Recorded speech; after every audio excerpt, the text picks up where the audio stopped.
Bismillahirrahmanirrahim. Assalamualaikum warahmatullahi wabarakatuh. Alhamdulillahi rabbil alamin. Wa bihi nasta'inu ala umuri dunya waddin. Asyhadu an la ilaha illallah wa asyhadu anna Muhammadan abduhu wa rasuluh. Allahumma salli wa sallim ala sayyidina Muhammad wa ala alihi wa sahbihi ajma'in. Qala Allah Ta'ala fi kitabihil karim. Bismillahirrahmanirrahim. Ya ayyuhalladzina amanu la tuhillu sya'airallah wa la syahrul haram wa la al-hadya wa la al-qala'id wa la aminal baital haram yabtaguna fadlan min rabbihim wa ridwana wa idza halaltum fastadu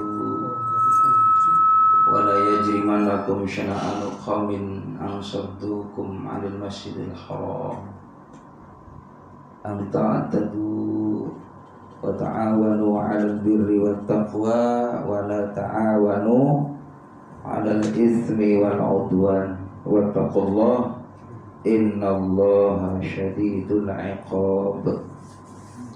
Wa qala Nabi sallallahu alaihi wasallam fatimul hajja wa qala ta'ala aidan fi kitabihil karim atimul hajja wal umrata lillah. Wa qala Nabi sallallahu alaihi wasallam al hajju mabrur laisa lahu jazaa'un illa jannah. Sadaqallah, sadaqa Rasulullah sallallahu alaihi wasallam. Pengurus DKM yang saya muliakan, para hujjaj, para orang tua yang dimuliakan oleh Allah Subhanahu wa taala, tentunya tidak bosan-bosannya kita memanjatkan puja-puji serta syukur kepada Allah Subhanahu wa taala atas limpahan taufik, inayah, hidayah, kita bisa melaksanakan ibadah salat maghrib secara berjamaah, dilanjutkan dengan taklim. Mudah-mudahan insyaallah segala amal ibadah kita yang kita lakukan, Allah Subhanahu wa ta'ala memberikan kelebihan banyak, keistimewaan kepada kita. Di antaranya semoga Allah tambahkan pahala, Allah ampunkan segala dosa, Allah angkat derajat kita dunia dan akhiratnya, amin ya rabbal alamin. Jamaah yang dimuliakan oleh Allah, serta rasa mahabbah, rasa cinta kita kepada Nabi Muhammad sallallahu alaihi wasallam yang kita harapkan syafaatnya, baik syafaat di dunia maupun syafaat kelak nanti di akhirat. Jadi jamaah rahimakumullah, dan kita pun berdoa kepada Allah semoga kita tetap diberikan kemampuan untuk mengamalkan agama Allah dengan baik, dengan sempurna. Dan tentunya itu menjadikan bekal buat kita setelah nanti kita tiada. Karena berjalannya waktu, kita ini pasti akan pulang ke negeri akhirat, ya. Jadi jamaah rahimakumullah, termasuk bukan hanya orang muslim saja, non muslim mengakui bahwa ujung-ujungnya hidup ini bakal mati, ya. Saya baca itu dalam suatu buku, ya. Jadi di daerah Cina itu ada orang yang memang dia kaya raya, Pak. Dia punya, ya, program yang sangat baik, bagaimana usia produktif dimanfaatkan sebaik mungkin. Jadi usia 20 atau 25 dia menikah, usia 30 udah punya rumah, 35 udah punya kendaraan, 40 sudah punya anak keturunan, gitu kan. Nah 50 sudah punya investasi. ya sudah punya ya usaha kecil-kecilan lah untuk masa tua nanti. Usia 60, sudah mulai kan kita ini banyak kelemahan fisik, tenaga dan lain sebagainya. Maka masa-masa 60 itu masa-masa banyak rehat, banyak istirahat, menikmati sisa hidup. Ya, cuman sudah terpenuhi segala kebutuhan hidupnya dia. Anaknya sudah ya semapan, begitupun dia sudah punya tempat tinggal, punya ya kendaraan, punya investasi di masa tua, sehingga tidak menyusahkan orang lain. Nah, mereka itu jemaah rahimakumullah konsepnya dari Islam sebenarnya. Jadi kita nih orang Islam, bagaimana harus banyak ya memanfaatkan waktu untuk menyeimbangkan daripada kehidupan duniawi dan ukhrawi. Kalau dalam surah Al-Qasas itu ayat 77, wabtaghi fima ataqallah darul akhirah. Carilah karunia untuk negeri akhirat. Jadi pertama itu jemaah rahimakumullah, yang diperintahkan oleh Allah untuk mencari bekal ya negeri akhirat, artinya ibadah. Karena dengan ibadah itu insya Allah kita hidupnya terarah. Dengan ibadah barokah, dengan ibadah insya Allah Allah akan memberikan nikmat, akan memberikan saadah, salamah ya, kemuliaan, keselamatan dunia akhirat dengan ibadah. Tanpa ibadah dia tidak mendapatkan hasanah fil akhirah.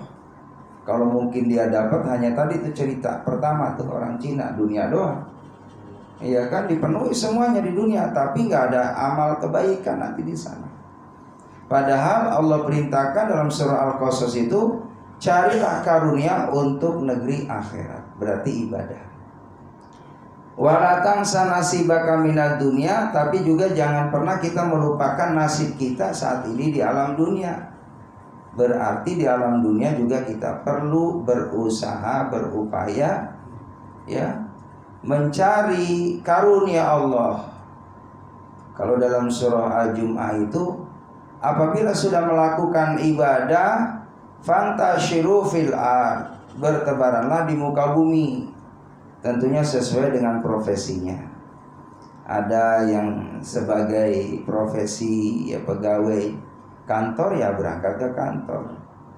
Buruh karyawan ya pabrik ya ke pabrik, seorang guru ya guru, seorang tukang ya tukang, nelayan ya profesinya sebagai nelayan, petani dan lain sebagainya. Silakan fantashiru fil ard, bertebaranlah di muka bumi ini. Wabtagu min fadlillah, cari karunia Allah. Jadi rezeki itu adalah karunia dari Allah. Tidak semua orang dibagi karunia Allah itu ya, hanya orang-orang yang kerja keras ya, maka mesti dia dapat rezeki. Orang yang mau keluar kerja dapat ya. Kalau kita di rumah hanya ngandalin doa, nggak ada usaha ya, kurang sempurna. Walaupun dalam Islam dua ya amaliyah ini harus seimbang.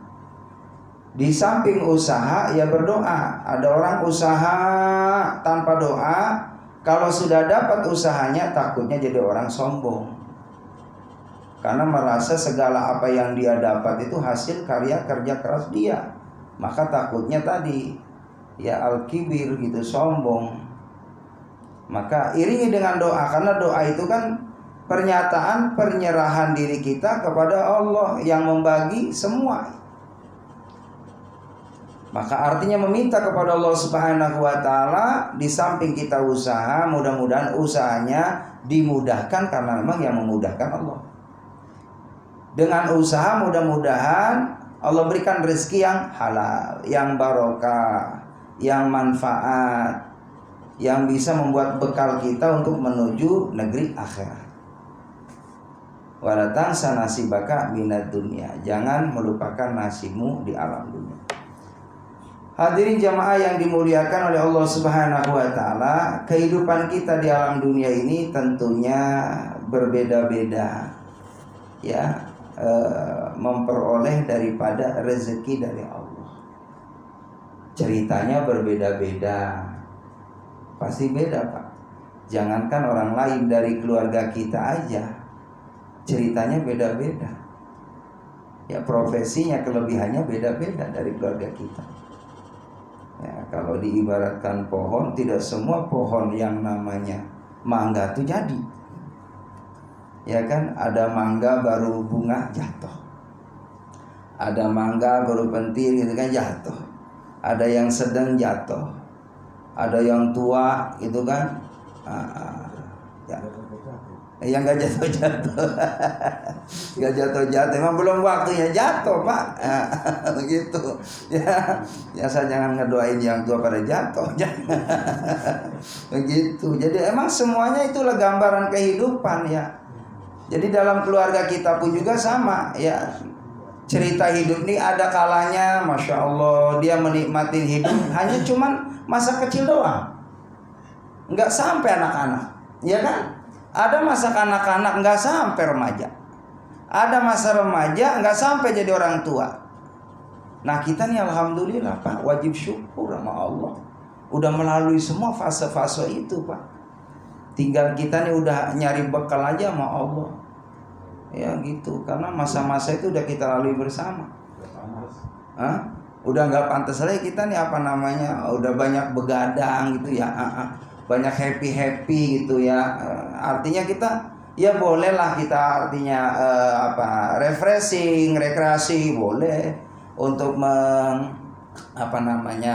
memfreshkan pikiran kita. Jadi jangan terlalu suntuk juga di rumah gitu kan, ngitungin plafon gitu kan, ngitungin macam-macam kipas gitu ya. Ya keluar ya sekali-kali lah keluar. Tafakur alam, niatkan tafakur alam Pak. Nabi itu jemaah rahimakumullah punya kendaraan onta, punya kuda, tapi jarang naik kuda, naik onta. Yang sering jalan. Tuh Pak, kalau pengen sehat mah paling males ya. Kita nih jalan pagi kan paling males, apalagi subuh.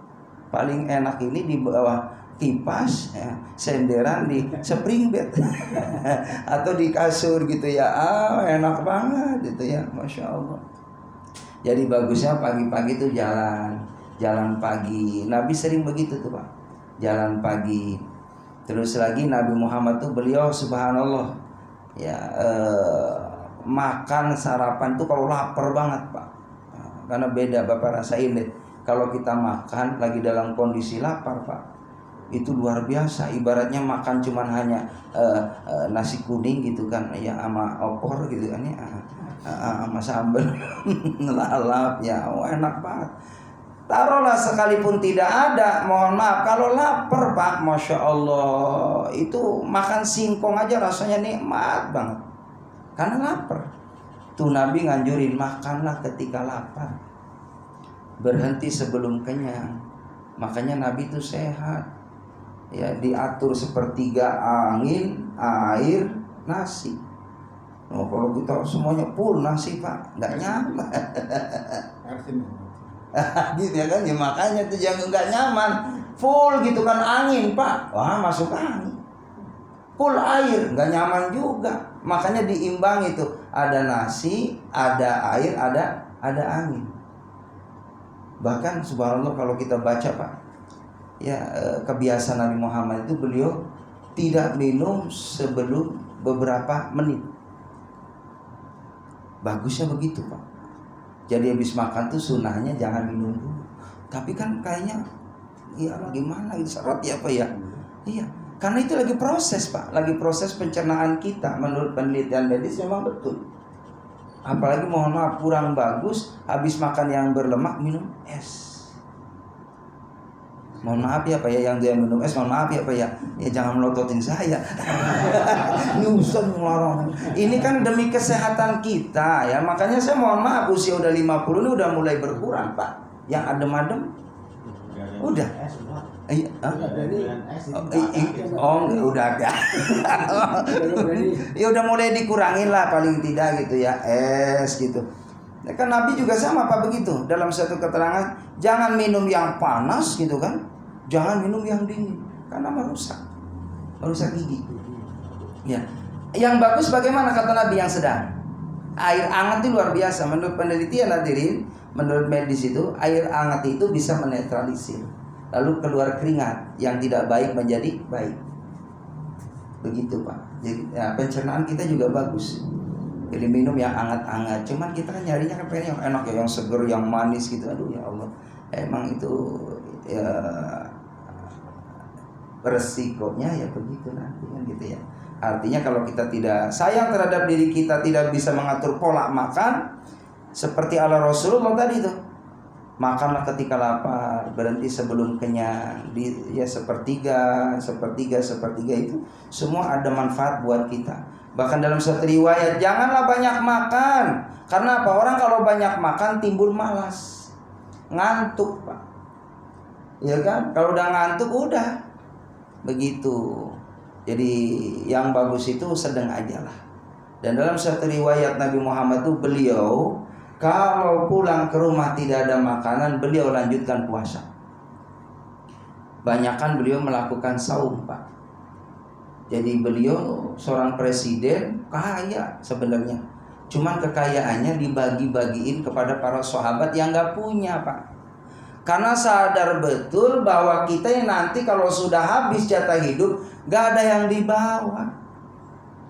Kita kumpulin rumah kita kumpulin itu kan barang-barang berharga buat kita, emas, uang. Meninggal dunia hadirin, Masya Allah, yang dibawa kain kafan nggak bisa dijahit, nggak boleh dijahit emang. Ya kain kafan kan ada yang dijahit, langsung utuh tuh disobek, diukurin sama Pak Amil, diukur berapa meter. Itu tuh baju kita nanti terakhir tuh yang akan membungkus kita hadirin. Semua perhiasan, aksesoris yang kita punya ditinggal semuanya. Makanya kalau kita masih ada kesempatan untuk melakukan kebaikan, ada hal manfaat buat orang lain, berikan ke orang lain. Tuh Pak, begitu. Jadi jangan sayang. Kalau ada orang minta, kita punya banyak, makasihin. Oh Nabi sering begitu. Nabi kalau pakai baju, punya sorban, ada yang senang, kasihin. Ini Bapak kalau mau makasih. Mau Pak, kasih saya mah bener. Yang penting taruh hitungannya di belakang. Ada barokahnya Pak, ini kemana-mana saya bawa nih ngaji hadirin. Dan sunnah ini hadirin. Dan manfaatnya kalau keringetan, buat lap juga ini.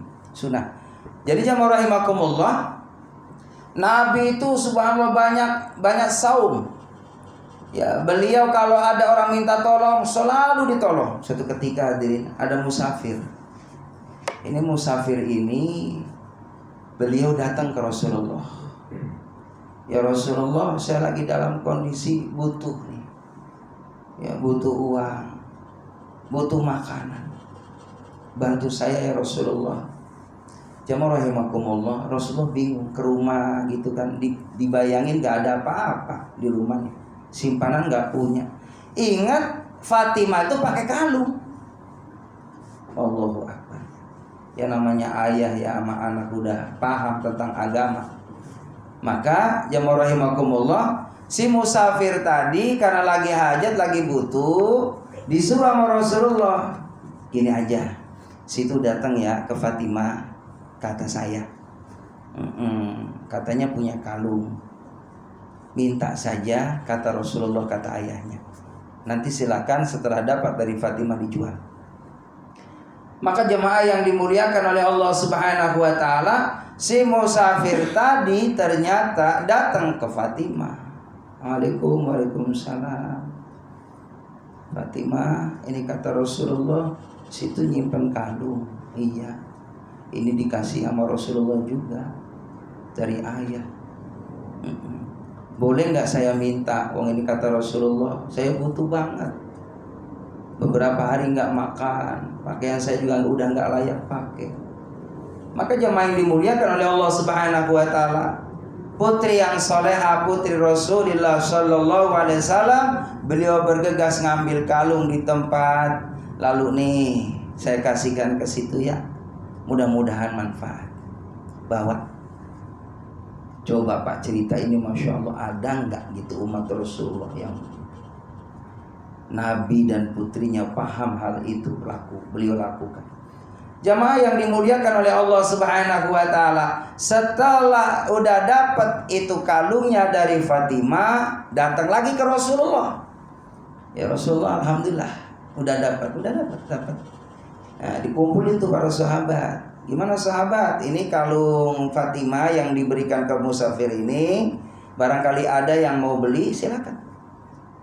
Subhanallah, jamaah rahimakumullah, ada sahabat yang kaya namanya Amr bin Yasir. Sahabat Amr ini, saya ya Rasulullah, saya beli 20 dinar. Dibeli, hadirin jamaah rahimakumullah. Setelah dibeli jamaah yang dimuliakan oleh Allah Subhanahu wa taala, apa yang terjadi? Orang tadi begitu senangnya, begitu senyumnya, bahagia. Alhamdulillah, kalau begitu hari ini saya pulang ke rumah, saya bisa beli makanan buat keluargaku, saya bisa beli baju yang layak pakai. Jamaah rahimakumullah. Akhirnya Amr bin Yasir ngomong ke Rasulullah, ya Rasul, ini kalung yang kau berikan kepada musafir ini, kalung putri Anda ya Rasul, aku kasih lagi buat engkau ya Rasulullah. Karena baik budimu ya Rasulullah kepada orang lain, aku simpatik, aku kagum kepada engkau ya Rasulullah. Maka dikasihkan jamaah yang dimuliakan oleh Allah Subhanahu wa taala ke Rasulullah. Maka akhirnya Rasul pun manggil Siti Fatimah, ya Fatimah, kesini nak. Ini kalungmu memang gak kemana rezeki orang baik pasti bakal dibalas kebaikan oleh Allah Subhanahu wa taala. Itu cara Allah, hadirin. Kalau mau mengetuk hati ya hambanya, mudah bagi Allah. Masalah rezeki itu goib, gak usah khawatir, hadirin. Saya sering tuh Pak, kadang-kadang lagi dalam kondisi butuh, keluar dari musola, Pak, udah ada yang nungguin. Iya Pak Ustadz, alhamdulillah sini ada rezeki. Semalam saya minta tuh Pak, ya Allah mudah-mudahan pagi ini ada rezeki ya Allah. Dikasih. Karena Allah gak tidur Pak, 24 jam tuh, tahu kebutuhan kita. Orang yang gak ingat Allah aja masih dapat jaminan rizki dari Allah. Orang yang berbuat dosa, maksiat, nantang Allah, ingkar sama Allah, kufur kepada Allah, masih dapat jaminan dari Allah. Apalagi kita yang benar-benar memang beriman kepada Allah Subhanahu wa ta'ala. Makanya itulah pesan Rasulullah, jangan khawatir kalau kita sering berbagi, mesti ada rezeki buat kita. Apa manfaatnya tolong menolong terhadap orang lain? Tadi ayatnya tuh Pak di dalam Al-Quran, di dalam surah Al-Maidah tadi ayat 2, wa ta'awanu 'alal birri wat taqwa. Tolong menolonglah kamu dalam kebaikan dan takwa. Dan jangan tolong menolong dalam perbuatan keji dan pelanggaran. Itu Allah ingatkan kepada kita, tolong menolong dalam kebaikan dan takwa. Bentuk apapun asal niatnya karena Allah Subhanahu wa ta'ala, semampu kita, apa yang kita mampu berikan kepada orang lain. Kalau mungkin kita jamaah rahimakumullah punya yang namanya sumbangsi pemikiran yang baik, yang positif, berikan sumbangan moral, sumbangan pemikiran yang baik buat orang lain, agar orang lain juga termotivasi oleh ya saran kita, wejangan kita, nasihat kita. Kalau punya materi, silakan berbagilah dengan materi yang kita punya. Kalau punya ya spiritual ya, sumbangsi pemikiran, siraman rohani, kasih wejangan rohani. Semakin banyak bicara masalah agama, itu hakikatnya memberikan nasihat kepada diri kita. Jadi kalau kita sering bicara masalah agama di rumah kita, sama istri kita, sama anak-anak kita, jangan pernah bosan hadirin mengingatkan tadi tentang wa ta'awanu 'alal birri wat taqwa, tolong menolong dalam kebaikan dan takwa. Ya, nyuruh anak kita untuk menjadi anak yang baik, istri yang soleha, untuk terus meningkatkan kualitas amal ibadahnya kepada Allah Subhanahu wa ta'ala. Ini tolong menolong dalam ketakwaan kepada Allah Subhanahu wa ta'ala. Jadi jamaah yang dimuliakan oleh Allah, sesuai tadi dengan kemampuan kita. Lalu apa manfaat orang yang tolong menolong? Membuat hidup kita ini lebih manfaat buat orang lain. Jadi manfaat kita. Itulah yang disampaikan Rasulullah, khairun nas anfa'uhum linnas. Sebaik-baik manusia itu orang yang memberikan kontribusi kepada orang lain, manfaat kepada orang lain. Sampai-sampai kata Rasulullah, kalau memang kita punya lahan, tanam tuh tanaman yang bisa dimanfaatkan oleh orang lain, silakan. Ya, kalau seandainya kita punya tanaman singkong, jamaah rahimakumullah, ngomong ke tetangga, ya silakan, yang butuh daun singkongnya silakan, manfaat. Kalau mungkin sudah alhamdulillah jadi ada buahnya, silakan manfaatin kalau memang mau, secukupnya, seperlunya. Ini banyak manfaat dan insya Allah sumber rezekinya akan terus mengalir tuh Pak, akan mengalir. Dari kebaikan itu rezekinya tidak ditutup oleh Allah Subhanahu wa taala, semakin dibuka oleh Allah Subhanahu wa taala. Jadi ya, membuat kita ini manfaat. Juga membentuk rasa kemanusiaan, karena kita makhluk sosial. Kita nggak usah pilih-pilih yang namanya berbuat baik kepada siapapun Pak, baik orang muslim ataupun non muslim. Kalau memang kita bisa membantu mereka, bantu mereka. Ini dulu ada seorang Yahudi datang ke Umar, ya. Kata orang Yahudi, wahai Umar, karena menjadi khalifah, aku ini minta ya supaya dibantu, karena saya juga masyarakat, ya bagian daripada masyarakat situ. Barangkali bisa bantu, tolong bantu saya. Kebetulan orang Yahudi ini fakir. Maka jemaah rahimakumullah, masalah sosial jangan melihat itu mengenai tentang akidah. Dibantu sama umat dengan harapan mudah-mudahan dengan kita memberikan kelonggaran, membuat mereka ini tidak kesulitan, dia timbul simpatik kepada Islam. Bagaimana Islam memberikan rahmatan lil alamin, menebarkan kasih sayang kepada seluruh alam, apalagi yang namanya tadi manusia. Begitu jamaah yang dimuliakan oleh Allah Subhanahu wa taala.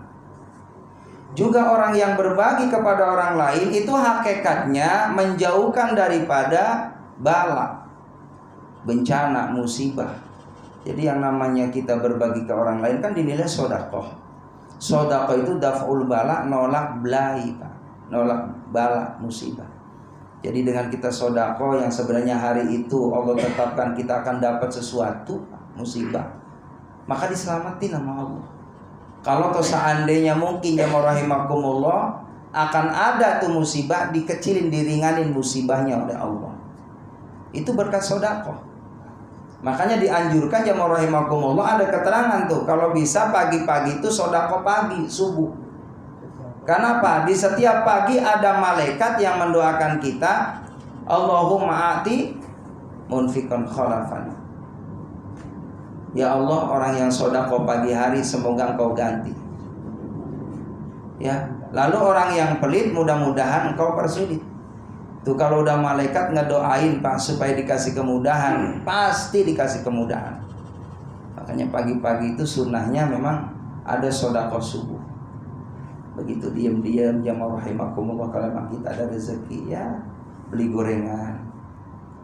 Bapak sambil jalan kemana banyak tuh orang-orang yang ngais rezeki, tukang sampah gitu kan.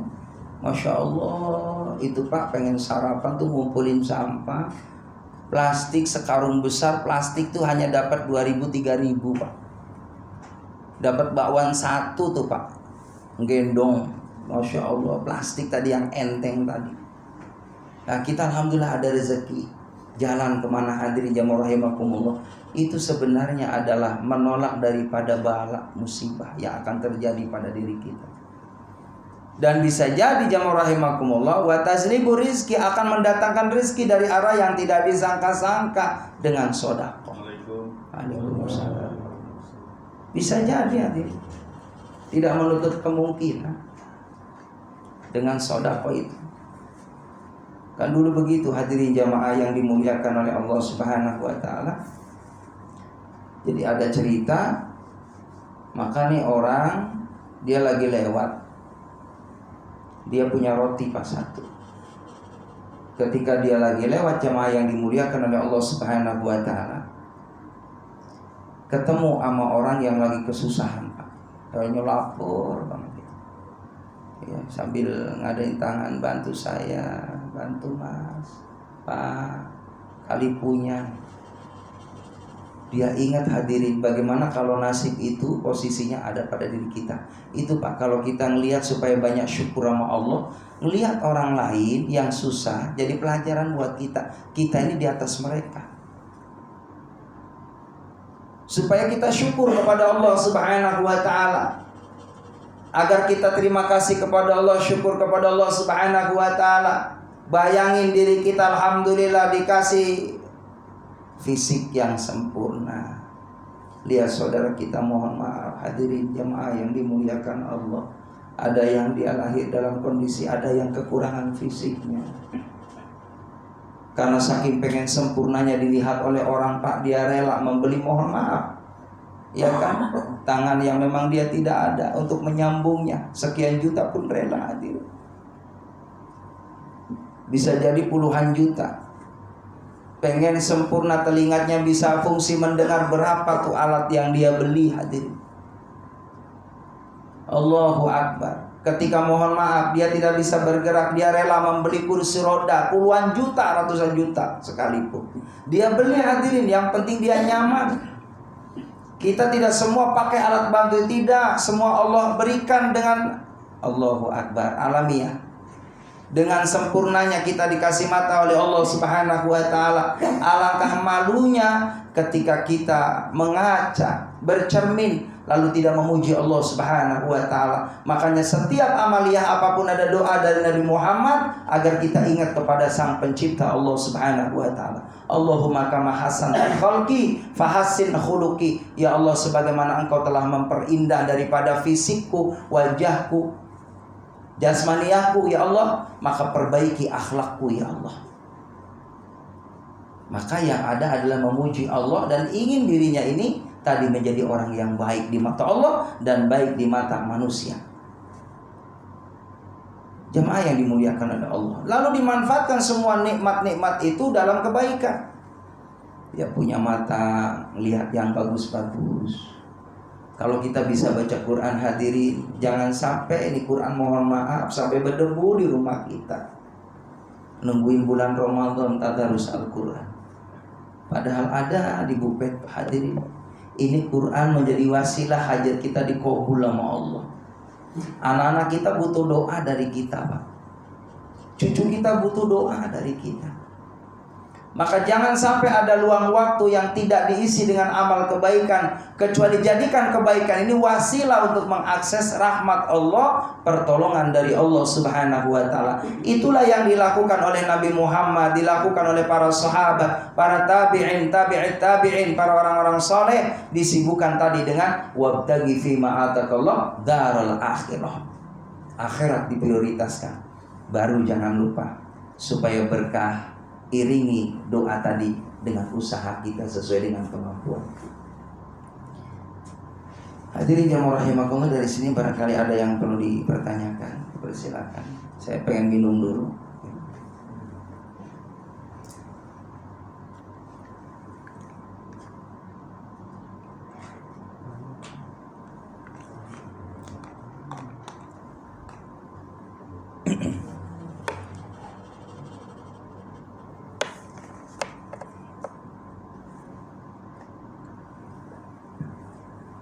Baik hadirin jemaah yang dimuliakan oleh Allah Subhanahu wa taala.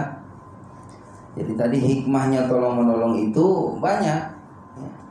Di antaranya tadi dijauhkan daripada bala, ya, terkabulnya doa, ya, terkabulnya doa, dan disenangi banyak orang. Disenangi banyak orang. Jadi kalau kita dermawan, suka berbagi dengan orang lain, maka tidak akan ada kecemburuan sosial, terutama kepada tetangga kita. Kalau kita ada rezeki, bagi-bagi rezeki sama tetangga. Apalagi tetangganya kita, mohon maaf, orang yang doif, yang lemah. Begitu, Pak. Pokoknya sama tetangga kita ini saudara dekat kita, Pak. Suatu saat kita butuh sama tetangga. Cerita sederhananya, kalau kita hajatan, Pak, kita butuh sama tetangga depan kanan kiri kita. Kalau kita baik Pak, ya Allah, belum kita minta tolong pun udah nawarin ke kita. Dengar-dengar mau hajatan ya Pak, pakai aja rumah saya buat tempat prasmananya, insya Allah. Di depan nawarin, enak Pak kalau kita baik sama orang. Karena kita nanam kebaikan, hasilnya dapat banyak. Tapi kalau kita mohon maaf jamaah yang dimuliakan oleh Allah Subhanahu wa Ta'ala, menebarkan hal yang tidak baik, itu mempersulit diri kita. Dan mohon maaf, tidak hanya dirasakan oleh diri kita, termasuk semua keluarga kita akan merasakan hal itu. Itulah kita pentingnya ngaji, hadirin. Ngaji rasa. Ya, rasanya kalau kita begini nih, enak gak buat orang lain? Kalau enak lakukan, itu dari Allah. Kalau tidak baik, jangan. Berhenti, jangan teruskan, karena Allah gak ridho. Makanya ngikutin aturan Allah dan Rasulullah, hidup kita ini indah, dan hidup kita akan selamat dunia dan akhirat. Amin ya rabbal. Hadirin jamaah yang dimuliakan oleh Allah Subhanahu wa Ta'ala, maka di ayat tadi yang saya bacakan, jangan saling tolong menolong dalam perbuatan keji dan pelanggaran, perbuatan dosa. Ya, jangan malah ditolong. Bahkan dalam suatu riwayat itu, jamaah rahimakumullah, kalau kita menunjukkan hal yang tidak baik ke orang lain, kita juga sama akan dapat investasi keburukan. Begitu. Seperti ada orang lain, dia mungkin tidak suka dengan orang lain, malah kita kompor-komporin, ya kan? Malah supaya lebih jangan sampai menghubungkan tali silaturahim kepada dia. Nah, berarti kita ini kan ya, memberikan peluang dosa buat sahabat kita, karena mensupport hal-hal yang negatif. Itulah jangan sampai kita ya tolong-menolong dalam perbuatan keji dan pelanggaran, itu dilanggar oleh Allah Subhanahu wa Ta'ala. Yang bagus adalah damaikan, apalagi orang Islam, innamal mu'minuna ikhwatun. Sesungguhnya orang yang beriman itu adalah saudara. Fa aslihu baina akhwaikum, damaikanlah di antara saudara kita yang berselisih. Jangan berlama-lama kita diam-diaman bermusuhan, karena itu berpengaruh Pak. Ini kalau kita baca daripada hikayat cerita sejarah zaman dahulu, mohon maaf, di zaman Nabi Musa, kenapa kemarau panjang, tidak hujan-hujan? Ini ada kaitannya hubungan manusia dengan manusia saling berani memutuskan tali kasih sayang. Di zaman Nabi Musa dikumpulkan tuh di lapangan. Ya kalau sekarang mah istisqa deh. Ini kita nih belum ada istisqa nih Pak. Ya udah lama nggak hujan, mestinya sunahnya istisqa. Minta diturunkan hujan. Lah kalau kita nggak ada ngikutin syariat dari Nabi Muhammad, nggak ada istisqa, nggak ada doa bersama, ya berarti kita seakan-akan kayak nggak butuh, iya kan? Nggak ada yang mimpin. Nah, sebenarnya ada Pak, kita bisa di sini nih, cuman nggak ada yang mulai aja. Sebenarnya insya Allah. Ntar kapan-kapan Pak kita mulai lah, paling tidak intern aja lah. Ya jamaah kita nih al-isya pada sholat istisqa. Begitu. Kapan ada waktunya kita lakukan sunnah Pak. Ya dimulai Bismillah karena di lapangan atau di istisqa bagusnya di lapangan. Di lapangan istisqa. Karena ini udah terasa betul Pak, panasnya kita nih Masya Allah 38 Pak. Bapak keluar jam 2 nih Pak, Masya Allah terasa banget. Keringat berembojos, masuk ke rumah sama, hawanya panas, AC gak mempan, kipas ngelekep, iya kan? Nah ini udah semestinya kalau ngikut ya cara Nabi Muhammad, udah waktunya istisqa, minta diturunkan hujan, karena hujan itu sumbernya dari Allah. Dulu pernah jamaah rahimakumullah, ilmuwan gitu kan, dengan dia memancing supaya turun hujan, dia ambil garam tebarin dari pesawat. Kalau Allah nggak berkehendak nggak bakal turun Pak. Sehebat apapun alat canggih, mohon maaf, jangan sampai kita kayak orang luar negeri, kayaknya serba bisa gitu kan. Benar, orang luar negeri kan pinter-pinter Pak. Itulah kelebihan dari Allah, ujian dari Allah. Sadar nggak dikasih akal cerdas tuh untuk ingat siapa yang ngasih akal. Karena ada cerita tuh, karena sombongnya jadi profesor Pak. Mohon maaf, gampang mau ngambil ilmunya orang tuh gampang. Masuk ke kamar mandi kepleset Pak, kejedot. itu ingatannya lupa, hilang. Profesor 3 kali profesor. Nah, Pak, profesor aja hilang, apalagi kita yang nggak punya apa-apa, kejedot. Udah emang hilang kita nggak punya apa-apa. Iya. Oh gitu Pak. Belum juga turun. Sabar insya Allah. Iya. Oh iya. Allahu Akbar, Masya Allah. Iya, jadi syariat boleh, tapi jangan lupa ya syariatnya kaitan daripada ibadah yang dari Rasulullah diikuti. Gitu, insya Allah. Ya paling tidak masing-masing berdoalah, jangan putus ya. Karena insya Allah semakin banyak orang yang berdoa, semakin dipercepat terkabulnya doa. Itu saja karena sudah waktu Isya. Mau cerita Nabi Musa sebenarnya, cuma ini ceritanya 1,5 jam Pak. Jadi sampai jam 9, ntar lain waktu aja lah. Subhanallah. Asyhadu an la ilaha illa anta astaghfiruka wa atubu ilaik. Walhamdulillahirabbil alamin. Demikian, assalamualaikum warahmatullahi wabarakatuh.